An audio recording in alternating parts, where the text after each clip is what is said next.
പത്തനംതിട്ടയിലെ നഴ്സിംഗ് വിദ്യാർത്ഥിനി അമ്മു സജീവന്റെ മരണത്തിൽ വിശദമായ അന്വേഷണം ആവശ്യപ്പെട്ട് കുടുംബം ഇന്ന് മുഖ്യമന്ത്രിക്ക് പരാതി നൽകും.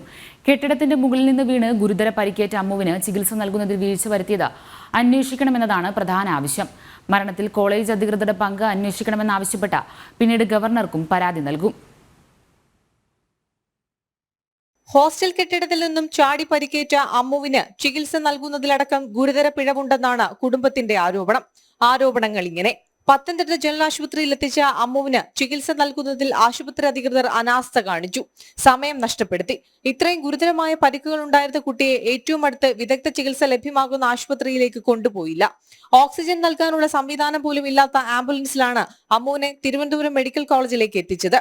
ഏറ്റവും അടുത്തുള്ള കോട്ടയം മെഡിക്കൽ കോളേജ് ആരുടെ നിർദ്ദേശപ്രകാരമാണ് ഒഴിവാക്കിയത്.